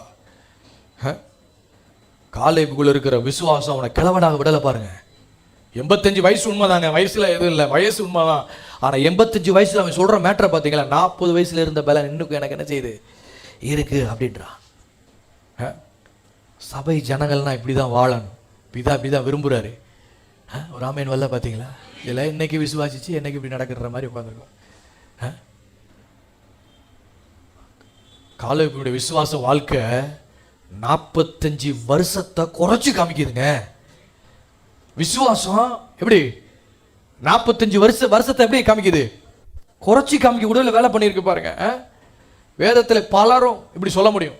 வேதத்தில் வாழ்ந்த பலரும் விசுவாச வீரர்கள் பட்டியலாம் எடுத்து பார்த்தீங்கன்னா, இவர்கள்லாம் அந்த ஜீவித்தவருடைய அந்த வாழ்க்கை முறையெல்லாம் நீங்க பார்த்தீங்கன்னா, அவங்க ஒவ்வொரு பர்த்டே கொண்டாடும் போது வயசு ரிவர்ஸ்ல தான் போயிட்டு இருந்திருக்கு. அவங்களுக்கு ரிவர்ஸ்ல தான் போயிட்டு இருந்திருக்கு. வேதத்தில் விசுவாசமா வாழ்ந்த ஆள்கள் வயசெல்லாம் பார்த்தீங்கன்னா, அப்ப தேவனுடைய வெளிச்சத்தின் கீழே நம்ம இல்லாம சூரியன் கீழே தான் நம்ம இருக்கிறோம் என்ற அப்படிப்பட்ட ஒரு மேலோட்டமான ஒரு உணர்விலே, அப்படிப்பட்ட ஒரு நினைப்புல நம்ம வாழ்ந்தோம் அப்படின்னா, ஒவ்வொரு பர்த்டே கொண்டாட வயசாகிட்டே இருக்குல்ல, என்ன பண்ண, அப்படித்தான் பேசிட்டு இருப்பேன் ஒழிய நாம் இந்த மாதிரி என்ன செய்ய மாட்டோம், பேச மாட்டோம். எந்த மாதிரி 85 வயசு ஆனாலும் 40 இருந்த வயசு இருந்த பலன் இன்னைக்கு எனக்கு இப்படி இருக்குன்றத எப்ப பேசுவோம்? அதெல்லாம் விசுவாசத்தை ஆப்ரேட் பண்ணும்போது, விசுவாசத்தில் வாழும்பொழுது, விசுவாசத்தில் பெருகும்போது இதெல்லாம் நடக்குது பாருங்க. விசுவாசத்தை எப்போ பெருகும்? நான் வெளிச்சத்தின் பிள்ளையாக இருக்கிறேன் அப்படின்றத அந்த நம்ம பிலீவ் சிஸ்டம் வந்து மாறணும். வேற ஒன்றும் இல்லை, நம்மளுடைய பிலீவ் சிஸ்டம் மாறணும். நம்ம கல்ச்சர் புத்தியிலே இருக்கக்கூடாது, வயசாகுது இல்லை அந்த புத்தியிலே இருக்கக்கூடாது பாருங்க. ஏன் பைபிளில் இதெல்லாம் ஆவியானவர் எழுதி வச்சிருக்கிறாரு? சும்மா விளையாட்டுக்காகவா? நின்று யோசிக்க, எதுக்கு இப்படிலாம் எழுதி வச்சிருக்காரு ஆவியானவர்? என்னைக்கா நம்ம யோசிச்சிருக்கோம், ஆவியானவர் இந்த வார்த்தையை ஏன் எப்படி எழுதி வச்சிருக்கிறாரு வேதத்தில்? யாருக்கோவா? யாருக்காகவோ? அப்படியாவா? இது எனக்கு இல்லை அப்படியாவா? இல்லை, நமக்காகத்தான், நம்ம ஒவ்வொருவருக்காக தான் ஆவியானவர் எழுதி வச்சிருக்கிறார். நான் சொல்ற சபையானது இப்படிப்பட்ட ஒரு விசுவாச வாழ்க்கை வாழணும் என்பதற்காகத்தான் ஆவியானவர் எழுதி வைத்திருக்கிறார். எத்தனை பேர் இதை நம்புறீங்க? தனக்குன்னு எப்படி எடுத்துக்கிறீங்க? இதை அதான் ரொம்ப முக்கியம் பாருங்க. 90 வயசு நிரம்பிய சாராளை பார்த்து ஒரு ராஜா அப்படின்றா. இப்படி சொன்னாதான் உங்களுக்கு விலங்கு. அதுக்காக சொல்றேன், என்னடா பாசிட்டிவ் விசில் அடிக்க நினைச்சிடாதீங்க. 90 வயசுல சாராளை பார்த்து ஒரு ராஜா இப்படி கணக்கு போட்டிருக்கான் பாருங்க. எப்படி அந்த ராஜாவுக்கு ஏதோ ஆவிக்குரிய கண்கள் இருந்துச்சா? கேட்குறேன், உங்களை தான் கேட்குறேன். ஆவிக்குரிய கண்களோட பார்த்தாரு சாராளை. அப்படிப்பட்ட ஒரு ஸ்பிரிச்சுவல் மேன் அந்த ராஜா. சரீர கண்களை தான் என்ன செஞ்சாரு? பார்த்தாரு சாராளை. 90 வயசு என்பது உண்மையா? சாராளுக்கு உண்மைதான். எப்படி 90 வயசு உண்மைதான். ஆனால் சாராளுக்கு ஒரு டிரான்ஸ்ஃபர்மேஷன் நினைச்சிருக்கு, உள்ள நடந்திருக்குங்க. அது என்ன, ஏதோ ஃபேர் அண்ட் லவ்லியோ அதோ இதோ ஏதோ பியூட்டி க்ரீமோ கிடையாது, அதை பூசியோ இதை பூசியோ அப்படி கிடையாது. அப்படிலாம் அந்த சாரா அம்மா பண்ணல. ஏதோ ஒன்று அவளுடைய மைண்டு வந்து பார்த்தீங்கன்னா அவளுக்குள்ளே ஏதோ ஒன்று மைண்டு வந்து பார்த்தீங்கன்னா டிரான்ஸ்ஃபர்மேஷன் மைண்ட்ல நடந்திருக்கு. என்ன என்ன நடந்திருக்கு? அவள் விசுவாசிக்க ஆரம்பித்தாள். இடையில என்ன நடந்தது? தேவனுடைய வார்த்தை அப்படியே ஆபிரகாமோடு சேர்ந்து அவளும் விசுவாசிக்க ஆரம்பித்தாள். அவள் எபிரேயர் 11 சொல்லப்பட்டிருக்கு தெளிவா. அவள் எப்படி விசுவாசத்தினாலே எப்படி அவளுடைய கற்பம் எப்படி பலன் அடைந்து எப்படி பிள்ளை பெற்று எடுத்தாள்னு விசுவாச பட்டியலில் அவளுடைய லிஸ்ட் வருதுங்க. விசுவாசிக்கலைன்னா அந்த பட்டியலில் அவள் லிஸ்ட் வந்திருக்காது. சாராளுடைய லிஸ்ட் வருது எபிரேயர் 11. அவர் மைண்ட்ல ஏதோ ஒன்று நடந்திருக்குங்க, டிரான்ஸ்ஃபர்மேஷன் நடந்திருக்குங்க. அதனால அவளுடைய பியூட்டி வந்து ரீஸ்டோர் ஆயிருக்கு. 90 வயசுல பியூட்டி மட்டும் இல்ல, அவருடைய பாடியும் ரீஸ்டோர் ஆகி பிள்ளையை பெற்று குழந்தைக்கு பாலும் கொடுத்து எந்த அளவுக்கு ரீஸ்டோர் ஆயிருக்கு பாருங்க. நம்ம எல்லாம் இதை பார்த்துட்டு இதெல்லாம் வாசித்துட்டு வேதத்தில் சண்டே ஸ்கூல்ல படிச்ச மாதிரி நம்ம என்ன பண்ணிட்டோம்? சண்டே ஸ்கூல்ல சொல்லி தருவாங்க இல்லையா, ஆபிரகாமுக்கு எத்தனை வயசு சொல்லுங்க பிள்ளைகளா? எத்தனை வயசு? 100 வயசு. எத்தனை வயசு? 100 வயசுல ஆபிரகாம் எப்படி அழகான ஒரு பிள்ளை என்ன செஞ்சா? பெற்றெடுத்தான். என்ன செஞ்சா? இப்படியே கேட்டுட்டு ஆகா ஓகோ இப்படியே போயிட்டோம். நம்மளும் 100 வயசுல சாராளும் ஆபிரகாமும் அவங்க ஒரு பிள்ளைய பெற்றெடுத்தாங்க அப்படின்னு ஏதோ ஒரு நாலேஜுக்காக, ஏதோ ஒரு பைபிளை தெரிஞ்சுக்கிறதுக்காக கதை மாதிரி அப்படியே கேட்டு போயிட்டோம். வரேன் யாரு நின்று அந்த இடத்துல 100 வயசுல ஆபிரகாம் குழந்தைய சாராளும் பெற்றெடுத்திருக்கிறாங்க அப்படின்னா நின்று அந்த இடத்துல யோசிக்கல. நம்ம என்ன யோசிக்கல? இன்னைக்கு 30 வயசுல நான் ஏன் இப்படி இருக்கணும்? நான் ஏன் இப்படி இருக்கிறேன்? 18 வயசுல 20 வயசுல 30 வயசுல 40 வயசுல ஒரு 55 வயசுல நான் எதுக்கு இப்படி இருக்கணும்ன்றத நம்ம என்ன செய்யல? யோசிக்கவே இல்லை பாருங்க. 100 வயசுல அவன் அப்படி இருந்திருக்கிறான். நாம என்ன செய்யல? அதை நின்று அந்த இடத்துல யோசிக்கல. அப்படியா அப்படின்னு கதையை கேட்டுட்டு போயிட்டோம். நம்ம வேதத்தில் ஏதோ கதைகள் நிறைய சொல்லப்பட்டு இது ஒரு கதை அப்படின்னு நம்ம நினைச்சிட்டோம். சீரியஸா நம்ம இதெல்லாம் விசுவாசிக்கல. நிறைய நான்சென்ஸை வந்து அகாமடேட் பண்ணிக்கிட்டோம். நம்ம வயசாகுது இல்லைங்க நிறைய விஷயங்களை. நான் சொல்றேன் பிரிவில், நாம விசுவாசத்தை கற்றுக்கொண்டு விசுவாசத்திலே வளர்ந்து விசுவாசத்திலே பெருகி அப்படி விசுவாசத்திலே வாழ்ந்தால் நான் சொல்றேன் கர்த்தர் நமக்காக காலங்களையும் நேரங்களையும் கீழ்ப்படுத்துவார். விசுவாசிக்கு கால நேரம் ஒரு பெரிய பொருட்டே அல்ல. முதல்ல பாருங்க, விசுவாசிக்கு இந்த அறிவு இருக்கணும். என்ன அறிவு இருக்கணும் அப்படின்னா, நான் இன்னைக்கு தேவனுடைய பிள்ளையாக இருக்கிறேன், இன்னைக்கு வெளிச்சத்தின் பிள்ளையாக இருக்கிறேன். நான் இன்றைக்கு தேவன் என்னை ரட்சித்திருக்கிறார், அவருடைய பிள்ளை ஆக்கி இருக்கிறார். நான் அவர் எங்க உட்கார்ந்து இருக்கிறாரோ அவர் எங்க உட்கார்ந்துருக்காரு? உன்னதத்திலே உட்கார்ந்துருக்கார். நானும் உன்னதத்திலே அவரோட கூட உட்கார வைக்கப்பட்டிருக்கிறேன். எல்லாருடைய பாதங்களுக்கு எப்படி கீழ்ப்படுத்தப்பட்டிருக்கிறதோ அதே போல என்னுடைய பாதங்களுக்கு எல்லாம் என்ன செய்யப்பட்டிருக்கு? கீழ்ப்படுத்தப்பட்டிருக்கிறது என்ற ஒரு அறிவு. சகலமும் என்னுடைய பாதங்களுக்கு என்னது சொல்லுங்க? சகலம் நடக்குதா? சூரியன், சந்திரன், நட்சத்திரங்கள் எல்லாம் அதெல்லாம் என்னுடைய பாதங்களுக்கு என்ன செய்யப்பட்டிருக்கு? கீழ்ப்படுத்தப்பட்டிருக்கிறது என்ற ஒரு அறிவு நமக்கு வேணும். ரொம்ப முக்கியம். இந்த அறிவு இல்லைன்னா நம்முடைய விசுவாசமே ஒர்க் ஆகாது. விசுவாசமே வேலை செய்யாது இந்த அறிவு இல்லைன்னா. சகலமும் அவருடைய பாதங்களுக்கு கீழ்ப்படுத்தப்பட்டிருக்குது. இப்போ ஆண்டவர் உன்னதத்தில் கொண்டு வந்து உட்கார வச்சிட்டாரு. இதெல்லாம் ஏற்கனவே சொல்லியிருக்கிறேன். பேசி 1-2 இந்த அதிகாரத்தில் இருக்கு. வீட்டில் போய் படிச்சு பார்த்தீங்கன்னா தெரியும் நம்ம யார் எங்க உட்கார வைக்கப்பட்டிருக்கணும் வேதம் சொல்லுது.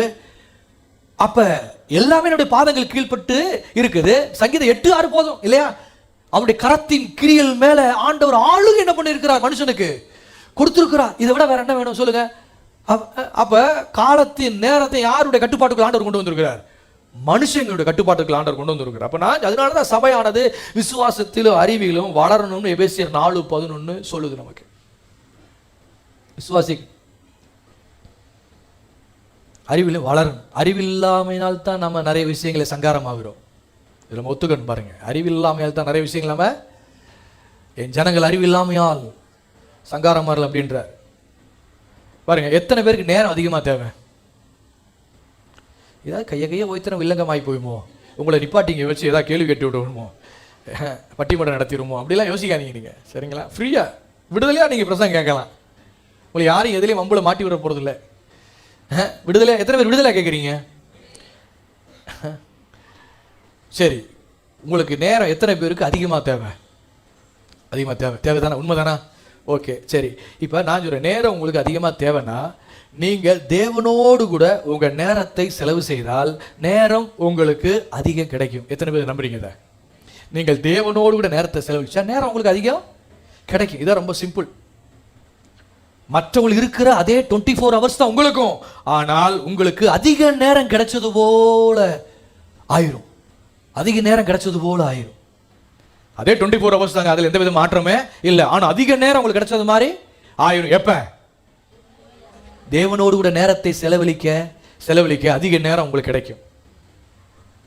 எதை விதைக்கிறீர்களோ அதே தான் அறுப்பீர்கள். பாருங்க, விதைப்பும் அறுப்பும் ஒரு நாள் ஒளிந்து போவதே இல்லைன்னு வேதவசனம் சொல்லுகிறது. எத்தனை பேர் நம்புறீங்க? மனுஷன் எதை விதைக்கிறானோ அதையே அறுப்பான். அப்ப தேவனோடு நேரத்தை நீங்கள் செலவிட்டு பாருங்கள், பிறகு அதிக நேரம் கிடைச்சது போல ஒரு சூழ்நிலை உங்களுக்கு உண்டாயிருக்குன்ற. நம்புறீங்களா? ஆமா.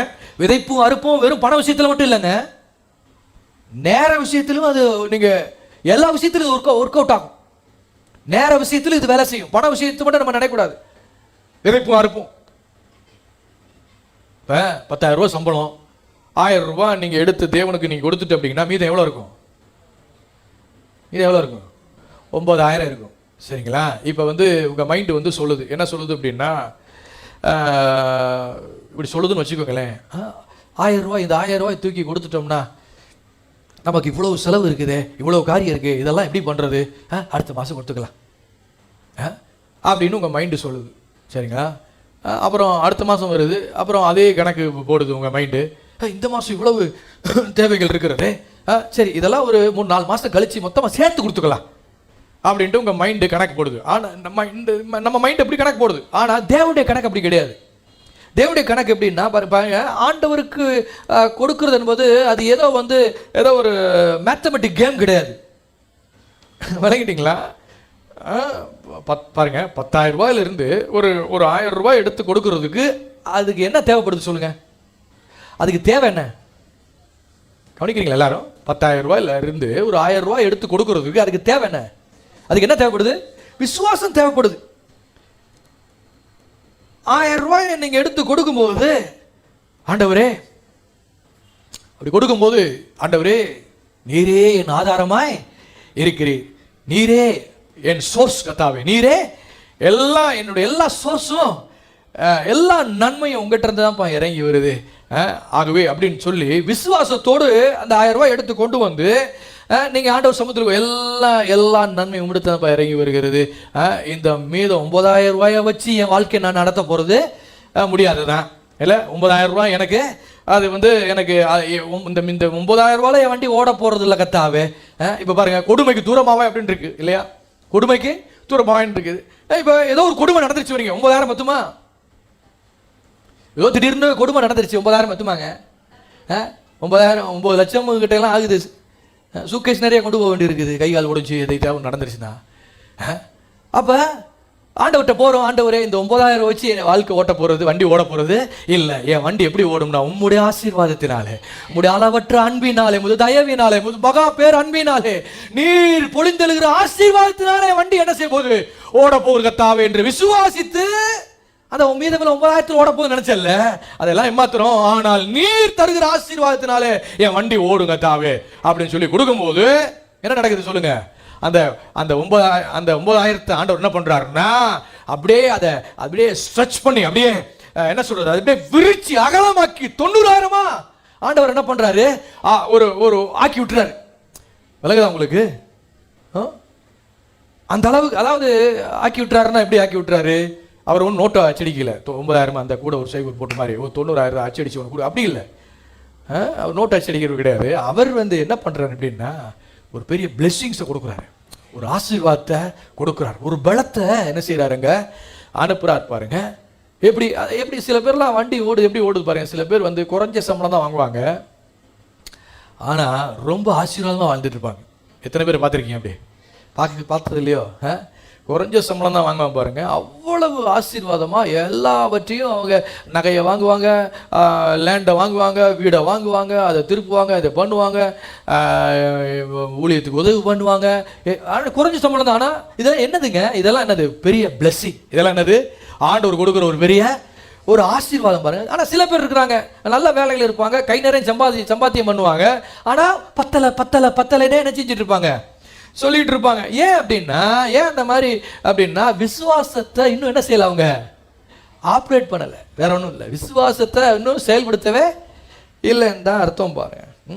எப்படி? இதை நான் கொடுக்கிறேன், என் தேவன் அவருடைய ஐஸ்வர்யத்தின்படி என்னுடைய குறைவெல்லாம் அவர் நிறைவாக்குவார் அப்படின்னு சொல்லி விசுவாசத்தை ஆப்ரேட் பண்ணும்போது என்ன நடக்குது? அதைத்தான் ஆண்டவர் கனம் பண்றாரு. அந்த விசுவாசத்தை கனம் பண்ணி ஆண்டவர் என்ன பண்றாருங்க? அதை 9,000 90,000 மாதிரி ஆக்கி, நிறைய இருந்தா எப்படி வாழ்வோமோ அந்த அளவுக்கு ஒரு ஆசீர்வாதத்தை கொடுத்து ஆண்டவர் வாழ்க்கை ரன் பண்ண வைக்கிறார். சிலர்லாம் மாசம் அப்படியே ஈஸியா கடந்து போயிடுறாங்க. எப்படி? தேவன் கொடுக்குற ஒரு ஆசீர்வாதம். நான் சொல்றேன் பெரியமானே, உங்க பிள்ளைகளுக்கு எதை சொல்லி கொடுக்குறீங்களோ இல்லையோ, கவனிக்கிறீங்களா? உங்க பிள்ளைகளுக்கு எதை கற்றுக் கொடுக்குறீங்களோ இல்லையோ, கொடுப்பதற்கு என்ன செய்யுங்க? உங்க பிள்ளைகளுக்கு கற்றுக் கொடுங்க. அது அவங்க ரொம்ப பிளெஸ்ஸிங்கா இருப்பாங்க, ரொம்ப ஆசீர்வாதமா இருப்பாங்க. ஆமென். ஆமா, பக்கத்தில் பார்த்து சொல்லுங்க, நாம கொடுக்கும் போதுதான் நம்முடைய விசுவாசத்தையே செயல்படுத்தி காட்டுகிறோம். பக்கத்தில் இடிச்சு சொல்லுங்க பார்க்கலாம். நாம கொடுக்கும் போதுதான், பலாமனை விட்டு கூட சொல்லுங்க, நாம கொடுக்கும் போதுதான் நம்முடைய விசுவாசத்தையே செயல்படுத்தி காட்டுகிறோம். ஆமா, விசுவாசமா எப்படி செயல்படுத்தி காட்டுறோம் விளங்குதா உங்களுக்கு? கொடுக்கும் ஒரு பணத்தை எடுத்துக்கொண்டு கொடுக்குறோம் பாருங்க, அப்பதான் உண்மையாவே விசுவாசத்தை என்ன பண்றோம், நம்ம செயல்படுத்தி காட்டுகிறோம். பாருங்க, கொஞ்சம் எண்ணெய் கொஞ்சம் மாவு, 5 அப்பம் 2 மீன், அப்படிதானங்க? அது கொஞ்சம் தான். அந்த கொஞ்சம் ஆண்டவர் கையில போயிட்டு வரும்போது என்ன ஆகுது சொல்லுங்க? அந்த கொஞ்சம் ஆண்டவர் கையில போயிட்டு வரும்போது என்ன ஆகுது? அப்படியே பெருகுது. அது வந்துகிட்டே இருக்கு. ஊர் உலகத்தில் பாத்திரம் இல்லை, வேற ஒன்று, அதனால தான் நின்று போச்சு. விளங்குதா? 5000 ஏறக்குறைய எத்தனை பேர்? 5000, இன்னும் 50,000 பேர் இருந்தாலும் அந்த 50,000 பேரும் போஷிக்க அவர் வல்லவர். 5 லட்சம் பேர் இருந்தாலும் 5 லட்சம் ஒரே நேரத்தில் போஷிக்க அவர் வல்லவர். மீதையும் ஒரு 5000 கூட எடுக்க முடியும் அவரால். அப்படிப்பட்ட தேவன் தான். ஆனா நம்ம, எனக்கு இருக்கிறதே கொஞ்சம் தானங்க, எனக்கு இருக்கிறதே அந்த கொஞ்சம் என்ன, அந்த 5 அப்பம், என்கிட்ட இருக்கிறதே அந்த 2 மீன், எனக்கு இருக்கிறது அந்த 24 மணி நேரம் தான் எனக்கு இருக்கு. இதுல அந்த 12 மணி நேரம் வேலைக்கு போயிடுது, 8 மணி நேரம் தூக்கத்துக்கு போயிடுது, 1 மணி நேரம் டிராவலுக்கே போயிடுது, அப்புறம் குளிக்க, புறப்பட, சாப்பிட, சீவி சிங்காரிக்க அதுக்கே 2 மணி நேரம் போயிடுது. அப்புறம் மொபைல் போனுன்னு ஒன்று இருக்கு இல்லையா, அதை அப்படியே தடவுறதுக்கே 1 மணி நேரம் ஒரு டெய்லி செலவாகிடுது, கழிச்சு கூட்டி பார்த்தோம்னா. ஆக மொத்தம் 24 மணி நேரம் அதுக்கே எனக்கு சரியா போயிடுது. இதில் வந்து பைபிள் வாசிக்கிறீங்களா, ஜெபிக்கிற, ஜோம் பண்ணுங்க, பிரசங்கத்தை கேளுங்க, அப்படி இப்படின்னு சொல்லும் பொழுது அதுக்கெல்லாம் எங்க நேரம் இருக்கு? நேரம் இப்பயே எங்களுக்கு சரியா இருக்கு அப்படின்னு ஒரு வேளை நீங்க வந்து ஒரு கால்குலேட் பண்றீங்க அப்படின்னா, நான் சொல்றேன் பெரியமானங்களே, அது எப்படி இப்படிலாம் நேரத்தை ஒதுக்க முடியும்? நேரமே இல்லை அப்படின்னு ஒரு ஆளா இருப்பீங்கன்னா, நான் சொல்றேன், நீங்க டைம் மேனேஜ்மெண்ட்ல ஒரு பெரிய கில்லாடியா இருக்கலாம், பெரிய எக்ஸ்பர்ட்டா இருக்கலாம். அதுல நான் சொல்றேன், நீங்க தேவனோடு கூட நேரத்தை நீங்க அவரோடு கூட செலவு பண்ணி பாருங்க. மீதி இருக்கிற நேரம் எல்லாம் பாத்தீங்கன்னா அது அப்படியே மல்டிப்ளை ஆகி நிறைய நேரம் உங்களுக்கு கிடைச்ச மாதிரி ஆயிரும். நம்புறீங்களா? ஆமே, நிறைய நேரம் கிடைச்ச மாதிரி ஆயிருங்க. 1 மணி நேரத்துல மண்டையை உடைச்சி செய்யற அந்த வேண்டிய மேட்டரை ஒரு தலைவலி இல்லாம 10 நிமிஷத்துல முடிச்சிடலாம். ஆமேன். வரல? கேக்குதா? பக்கத்தில் பார்த்து சொல்லுங்க. அதை 1 மணி நேரத்தில் மண்டையை உடைச்சி செய்யற விஷயம் மேட்டரை சொல்லுங்க. பக்கத்தில் பார்த்து 1 மணி நேரம் மண்டையை உடைச்சி செய்யற மேட்டரை எந்த தலைவலி இல்லாம 10 நிமிஷத்துல செஞ்சு முடிச்சிடலாம். எப்படிங்க? தேவனோடு கூட நேரத்தை செலவு பண்ணினால். விளங்குதா உங்களுக்கு? அப்ப பாருங்க, எத்தனை பேர் அதிகமான ரெஸ்பான்சிபிலிட்டியில் இருக்கீங்க? கை வைத்துங்க பார்க்கலாம். நான் வந்து நிறைய ரெஸ்பான்சிபிலிட்டியில் இருக்கிறேன், நான் எனக்கு நிறைய பொறுப்புகள் இருக்குது அப்படின்னு சொல்லி எத்தனை பேர் இருக்கீங்க? நான் சொல்றேன் பெரியமானே, நீங்கள் அதிகமாக ஆண்டவரோடு கூட நேரத்தை என்ன பண்ணுங்க, செலவு பண்ணுங்க. பிறகு நிறைய காரியத்தை நல்லபடியாக நீங்க செய்வீங்க. ஆமே, நல்லபடியாக செய்வீங்க. நிறைய ரெஸ்பான்சிபிலிட்டியில் இருக்கிறவங்க அப்படியே தலையை பிச்சுக்கிற மாதிரி இருக்கிறாங்க. அதை பண்ணணும் இதை பண்ணணும், இவ்வளோ ஒரு பொறுப்பு கொடுக்கப்பட்டிருக்கிறது எல்லாம் உண்மைதான். ஆனால் அப்படிப்பட்டவர்கள் நீங்கள் அதிகமான நேரம் தேவனோடு செலவு பண்ணிங்கன்னா எந்த ஸ்ட்ரெஸ்ஸுமே உங்களுக்கு இல்லாமல் நான் ஈஸியாக நல்லபடியாக காரியங்களை செய்ய ஆரம்பிப்பீங்க. ஆமே. இப்போ உங்களுக்கு வேலை செய்ய எத்தனை பேருக்கு ஸ்ட்ரென்த் வேணும்? ஸ்ட்ரென்த் வேணாமா? உங்களுக்கு வேலை செய்ய எத்தனை பேருக்கு பலன் அதிகமாக வேணுன்றீங்க? அதிகமாக எனக்கு ஸ்ட்ரென்த்து தேவைங்க அப்படின்னு சொல்கிறவங்க எத்தனை பேர்? ஏன் இப்படிலாம் செய்ய வைக்கிறேன்னா நீங்கள் ஒரு ஈடுபாடோடு இருக்கிறதுக்காக விளங்குதா உங்களுக்கு? சரி, அப்போ வேற ஒன்றும் இல்லைங்க. நீங்கள் உங்களுக்கு இருக்கிற ஸ்ட்ரென்த்தை வந்து ஆண்டவருடைய காரியத்திற்காகவும் ஆண்டவருக்காகவும் நீங்கள் கொஞ்சம் யூஸ் பண்ணி பாருங்களேன். உங்களுக்கு வேலை செய்வதற்கான அதிகமான ஸ்ட்ரென்த் என்ன செய்யும் அதில் உண்டாயிருக்கும். இதான் சீக்ரெட். இதுக்கெல்லாம் வந்து ஒரு விசுவாசம் தேவை. ஆண்டவருடைய காரியத்திற்காகவும் தேவனுடைய ராஜ்யத்திற்காகவும் கொஞ்சம் நேரத்தை நீங்க செலவு பண்ணி நீங்க உங்களுடைய பலத்தை நீங்க அதை செலவு பண்ணி பார்த்தீங்கன்னா நீங்க வேலை செய்வதற்கான அதிகமான ஸ்ட்ரென்த் உங்களுக்கு உண்டாயிருக்குன்றேன் நான். ஆமே. ஸோ நிறைய விஷயங்களை நம்ம மாற்றிக்கலாம், ஈஸியாக மாற்றிக்கலாம், மாற்றத்தை நம்ம கொண்டு வரலாம் நிறைய விஷயங்கள்ல. நான் விசுவாசிக்கிறேன் நம்முடைய சபையில் இப்படிப்பட்ட வார்த்தைகளை நீங்கள் கேட்கிறபடினாலே வருகிற நாட்களில் நம்முடைய சபை ஜனங்கள் மத்தியில் ஆண்டவர் நிறைய விஷயங்களை நம்முடைய ஜனங்களுடைய வாழ்க்கையில் தேவன் ரீஸ்டோர் பண்ண போகிறார். நான் விசுவாசிக்கிறேன் நிறைய விஷயங்கள் உங்களுக்கு ரீஸ்டோர் ஆகும். திரும்ப உங்கள் வயது வாழ வயது போல ஆகும். கழுகுக்கு சமானமாய் திரும்ப உன் வயது பசுமையும் புஷ்டியும் பசுமையுமா இருப்பார்கள். முதிர் வயதில் எப்படி இருப்பாங்க? நிறைய விஷயங்கள் ஆண்டவர் ரீஸ்டோர் பண்ணுவார். இந்த விஷயத்தை வந்து எனக்கு பலனே இல்லைங்க, எனக்கு என்னால் முடியலன்னு இருக்கீங்களா, ஆண்டவர் உங்களை கொண்டே முடிக்க வைப்பார். தேவையான பலன் ரிஸ்டோர் ஆகும். நான் சொல்றேன், உங்களை பார்த்து நான் பேசுகிறேன். உங்களுக்கு தேவையான பலன், தேவையான ஞானம், தேவையான அறிவு, பலன், புத்தி எல்லாம் ரிஸ்டோர் ஆகும். ஆமென். வர வேண்டிய blessing எல்லாம் நிச்சயமாய் உங்களுக்கு வரும். இப்படிப்பட்ட தேவனுடைய வார்த்தையை கேட்கிற நீங்கள் உங்களுடைய மனம் மறுரூபம் ஆகிறபடினாலே, மனம் தேவனுடைய வார்த்தையினால் நீங்கள் புதிதாகிறபடினாலே விசுவாசத்தில் நீங்கள் நிச்சயமாக பெருகுவீர்கள். ஆட்டோமேட்டிக்கா விசுவாசம் வளரும். விசுவாசத்திலே வளருகிறபடினாலே எல்லா விதமான மாற்றங்களையும் நீங்கள் உங்க சொந்த வாழ்க்கையில் நீங்கள் அனுபவிப்பீர்கள். ஆமென். தடைபட்டிருக்கிற எல்லா ஆசீர்வாதங்களும் எங்கெங்க பிளாக் இருக்குதோ எல்லா பிளாக்கையும் ஆண்டவர் உடை தெரிய வல்லமுள்ள தேவனாய் இருக்கிறார். உங்களுக்காக யாவையும் செய்து முடிக்கிற வல்லமுள்ள தேவன். எத்தனை பேர் விசுவாசிக்கிறீங்க? நீங்க நான் சொல்றேன், வருகிற நாட்களை பயங்கரமான ஒரு ஃப்ளோக்குள்ள போவீங்க. உங்களை பார்த்து நான் ஆவியில நிறைந்து பேசுகிறேன். ஆண்டவருடைய நாமத்தினால உங்களை பார்த்து நான் கூறுகிறேன், நான் இயேசுவின் நாமத்தில் உங்களை ஆசீர்வதிக்கிறேன். நிச்சயமாக ஒரு ஃப்ளோக்குள்ள நீங்க பயணிப்பீங்க. அதற்கு அடியில நீங்க வாழ்வீங்க. தேவன் நதி போன்ற ஒரு பெரிய ஆசீர்வாதத்தை. ஹalleluya. ஒரு பாட்டு கூட நம்ம பாடுறோம் இல்லையா?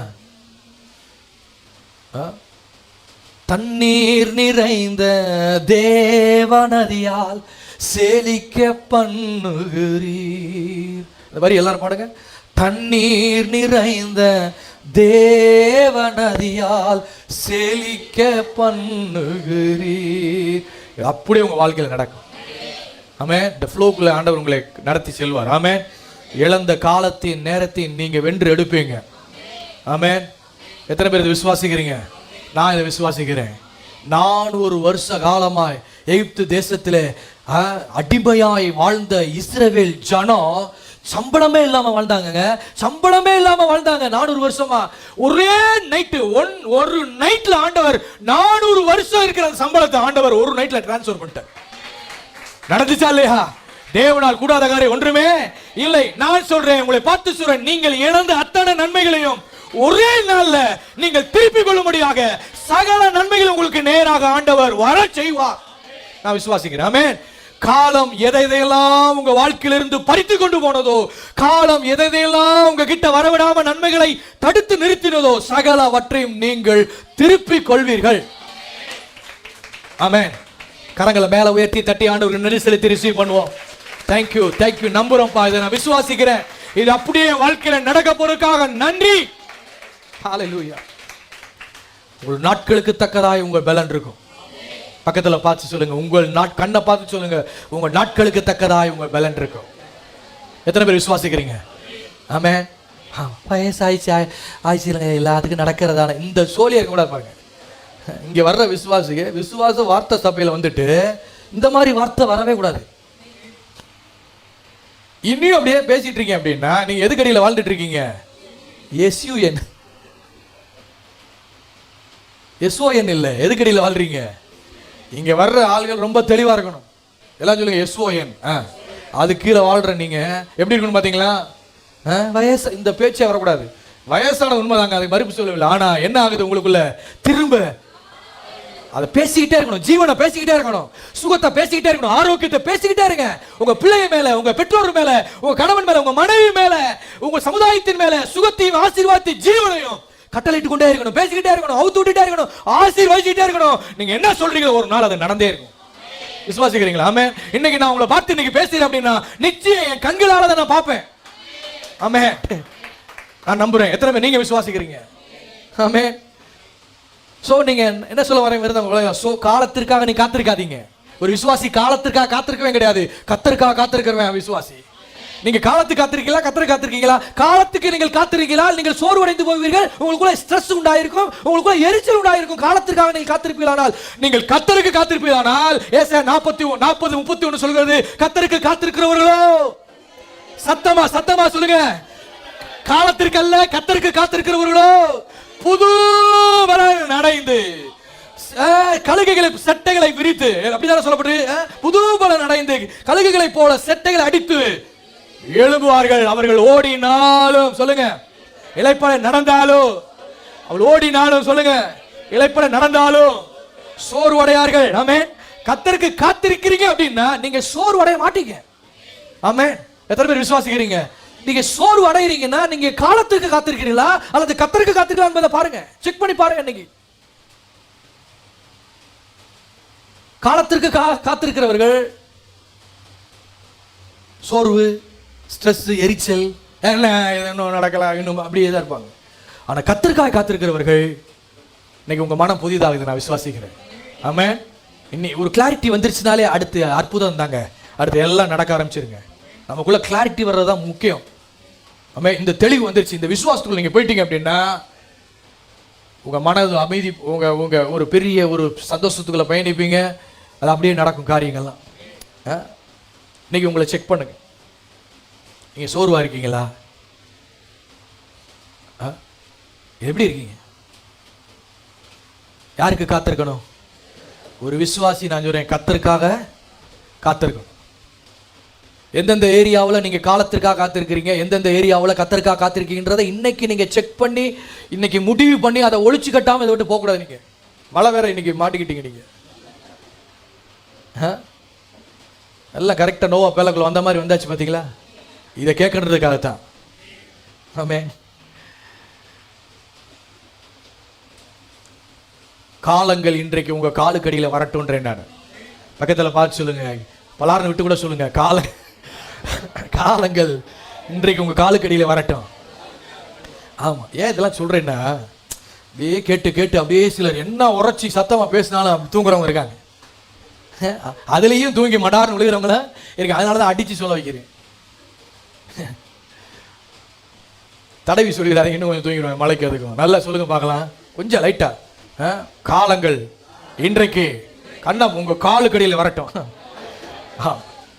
இன்னைக்கு உங்க ஃபெய்த் லெவல்லாம் கூடட்டுங்க. ஆமென். ஃபெய்த் லெவல்லாம் இன்க்ரீஸ் ஆகட்டும். ஆமென். நீங்க இன்க்ரீஸ் பண்றதுக்கு நீங்க எவ்வளவு தூரம் ஆர்வத்தை காட்டுறீங்களோ, நான் சொல்றேன், பிறகு காலம் நேரம் எல்லாம் நீங்க ஃபிக்ஸ் பண்றதாங்க. நீங்க ஃபிக்ஸ் பண்றதுதான். அவன் ஒரு வருஷம் விட்டுருப்பான், நீங்க வாயை திறந்து சொன்னீங்கன்னா ஒரு செகண்ட்ல முடிஞ்சிடும். விசுவாசிக்கிறீங்களா? ஆமென். உங்களுக்கு அவ்வளவு வல்லமையும் அதிகாரத்தையும் ஆண்டவர் உங்களுக்கு உள்ளே வைத்திருக்கிறார். காலத்தின் நேரத்தையும் கட்டுப்படுத்துகிற அளவுக்கு, கட்டுப்பாட்டுகளை கொண்டு வர அளவுக்கு உங்களுக்கு அதிகாரம் கொடுக்கப்பட்டிருக்கிறது. அதனால நீங்க போட்டு நீங்க காலத்துக்காக வெயிட் பண்ணிட்டு இருக்காதீங்க, கர்த்தருக்காக வெயிட் பண்ணி வார்த்தையை பேசுங்க. ஆமென். நீங்கள் நானும் யாருங்க? வெளிச்சத்தின் பிள்ளைகளா இருக்கிறோம், அதை மறந்துடவே கூடாது. நீங்கள் நானும் வெளிச்சத்தின் பிள்ளைகள். அந்த உணர்வு உங்களுக்குள்ள மேல மட்டும்ன்றேன். ஆமென். பரலோக பிதாவே, இந்த நல்ல வேலைக்காக நன்றி, இந்த வார்த்தைகளுக்காக நன்றி, வெளிப்பாடுகளுக்காக நன்றி. எல்லா காலங்களையும் நேரங்களையும் எங்கள் காலுக்கடிகளை கொண்டு வந்து வைத்து விட்டீரப்பா. நாங்கள் எதை ஃபிக்ஸ் பண்ணுறோமோ அதுதான் சொல்லி நீங்கள் தேவன் சொல்லுகிறீரே, உங்களுக்கு நன்றி. இந்த வார்த்தைகள் கேட்குற ஒவ்வொரு ஜனங்களும் பாக்கியவான்களாக இருப்பதற்காக நன்றி. அப்படியே வாழும்படி நீர் செய்வீராக. உங்கள் வார்த்தைகள், வேத வசனங்கள் சொல்லப்பட்டுள்ள வார்த்தைகளை அவர்கள் சின்சியராக எடுத்து விசுவாசிக்கிட்டோம் ஆண்டவர். கிறிஸ்துவின் நிறைவான வளர்ச்சி அளவு வளரட்டும்ப்பா. இயேசுவின் நாமத்தில் ஜெபிக்கிறோம் பிதாவே. ஆம்.